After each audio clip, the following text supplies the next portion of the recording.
Bom, gente, bom dia. Eu estou convidando vocês para conhecerem um pouquinho do trabalho que é desenvolvido na aula prática, né? A aula prática é uma etapa do concurso importantíssima, porque ela acontece ao final dessa prova objetiva, da prova discursiva. Você vai fazer uma aula prática, quer dizer, você vai dar uma aula em torno de 15 a 20 minutos e vai apresentar alguns temas que estão no edital.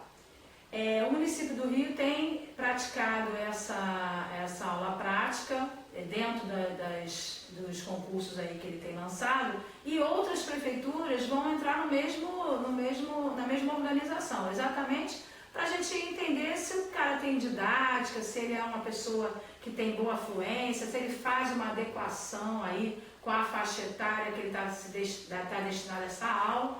Então hoje nós vamos trabalhar o conteúdo de professor 2 do município do Rio de Janeiro. Vamos trabalhar conteúdos relativos a rótulos, fração, sistema monetário, gêneros textuais, textos verbais, textos não verbais, dando aí a vocês algumas dicas a respeito desse conteúdo na sua aula prática. E é importante essa confecção do planejamento, seguir a bibliografia, utilizar as orientações curriculares e que você faça realmente o uso de materiais concretos, partindo sempre do conhecimento prévio dos alunos. Então, espero que você aproveite bastante, apenas uma amostragem aí desse meu conteúdo, mas que já vai te dar a dimensão de como é esse momento da aula, que é o momento da preparação para a aula prática, onde eu trabalho o planejamento, a confecção do planejamento, explicando cada etapa desse planejamento e algumas dicas para que a sua aula seja dinâmica e seja uma aula adequada às novas tendências pedagógicas.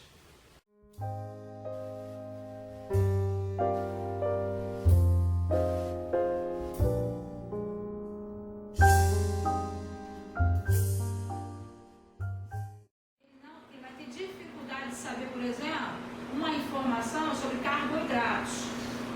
Tudo é informação. Então lá na caixa vai ter os elementos lá, né? Gente, vocês sabiam que esse produto tem proteína, carboidrato, só que você não vai se aprofundar nesses assuntos.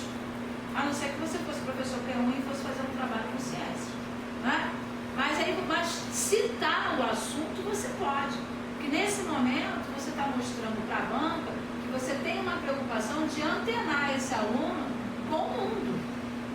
Ele vai estar, aquele é letramento, porque ele vê a caixa não tem, são elementos que fazem parte do letramento.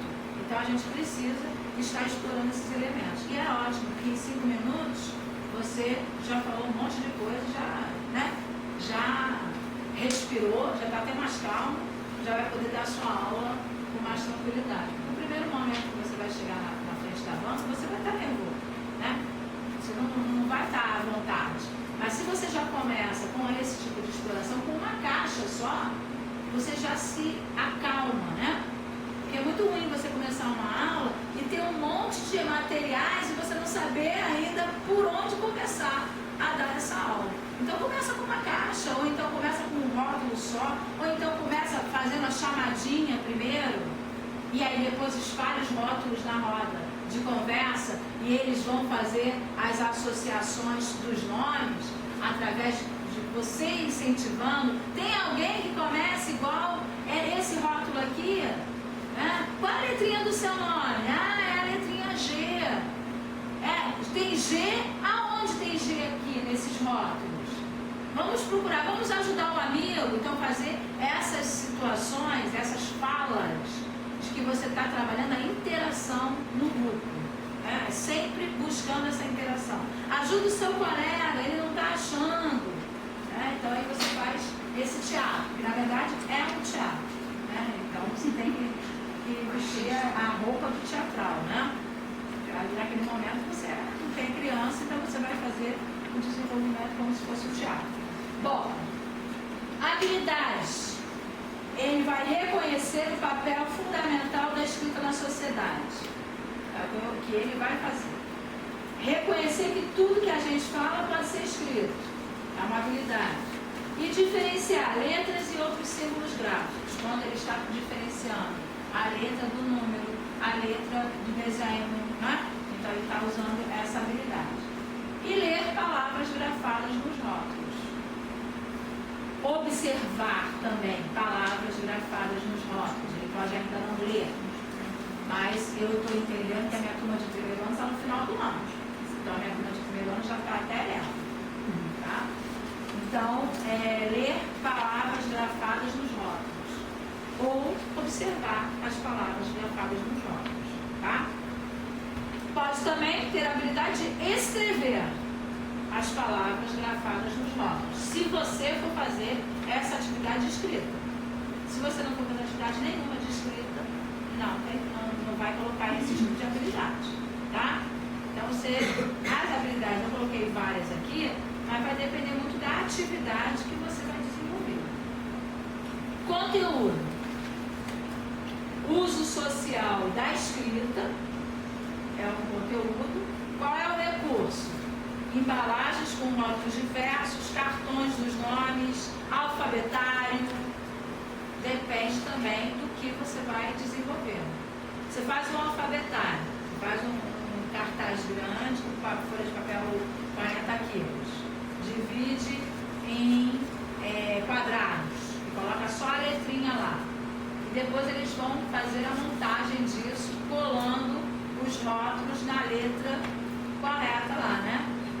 Rótulo com a letra A, rótulo com a letra B, rótulo com a letra C. Não precisa ser o alfabeto inteiro não, tá? Você pode escolher 9 letras e colocar lá. Você pode fazer só com vogais. Então, só rótulos de vogais. Pode fazer, como eu falei, completando textos. Uma receita, uma lista de compras, a lista da cesta da Chapeuzinho Vermelho. O que a gente vai botar na cesta da Chapeuzinho Vermelho? Porque você contou uma história. E aí você fez uma relação com o rótulo. O dado. Depois que brincou bastante com o dado, você pode fazer uma lista de palavras. O que é importante é ele identificar que tudo que eu leio, eu escrevo. Então, se eu trabalhei o rótulo maisena, não é? Já fiz a exploração toda, qual é a primeira letrinha, quantas letrinhas tem a palavra maisena. Depois eu posso fazer uma lista de várias palavras com mar. Né? Qual a outra palavra que começa com mar? Mamãe. Aí eu faço uma lista. Eu pego um papel e faço uma lista com letra de caixa alta. Não devo usar letras script, letra cursiva, porque não é uma letra fácil de identificar nessa faixa etária. Então eu uso caixa alta, né? E aí eu faço uma lista a partir de um único rótulo. Então, o que eu quero dizer para vocês é que vocês não precisam fazer materiais mirabolantes. Faz material prático, material que você possa explorar muito. Embalagem é legal trabalhar caixa grande, rótulo grande, não trabalhar aquele rótulo pequenininho. Né? Então, a embalagem é melhor do que o rótulo só. Porque a embalagem ela faz um volume, você bota dentro de uma caixa, coloca dentro de um saco, né? Espalha na rodinha. Pode comparar embalagens iguais, né? Fazer comparativos de embalagens iguais. Então, você pode botar mais de uma embalagem do mesmo produto. E aí você vai estar fazendo um comparativo, fazendo uma interdisciplinaridade com a matemática. Então, isso tudo é para explorar aí essa questão dos rótulos, tá? De novo, você pode trabalhar com tampinhas, com material dourado, né? Você pode trabalhar com pequenos objetos. Você pode trabalhar utilizando dinheiro, e aí já vai estar também trabalhando com uma questão que se chama dinheiro, e aquele dinheirinho, né? Ou você pode trabalhar com moedas de borracha, né? Vai trabalhar com moedas coloridas de borracha. E aí você vai propor várias situações. Eu ganhei 4 balas. Então eu ganhei 4 balas, eu ganhei 4 bolinhas, né? 4 borrachinhas. Ganhei 4 balas. A minha mãe passou lá na cidade e achou lá no camelô mais balas. Então ela trouxe para mim mais 5 balas. Então eu tinha 4 balas e ganhei mais 5 balas. Qual é o sinal tem que usar? Mais ou menos? Aí eles vão estar respondendo para vocês, né? Então você vai propor várias situações para eles pensarem. Agora eu tenho 9 balas, mas o meu irmão chegou em casa e comeu 3. Ele comeu 3, aí você esconde 3. Ele comeu 3, é mais ou é menos? Então as situações precisam estar concretas para eles perceberem quando eles usam o sinal de mais e quando eles usam o sinal de menos. E isso está diretamente relacionado ao quê? A forma como você fala. Se você vai acrescentar, é sempre mais. Se você vai tirar, é sempre menos. Eles têm que entender isso. Quando acrescenta, uso o sinal de mais. Quando eu tiro, eu uso o sinal de menos. Aí você vai falar sobre adição e subtração.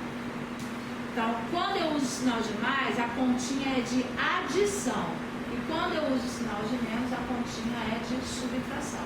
E aí eu posso fazer números em cartolina, os símbolos em cartolina e fazer a conta primeiro numa roda, né? Sento na roda, faço essas brincadeiras, essas contas na roda, ou eu uso esse mesmo material num cartaz, tá? Um cartaz com, por exemplo, com lixa, com vela, que eu possa ir tirando esses números e colocando esses números para eles perceberem os elementos.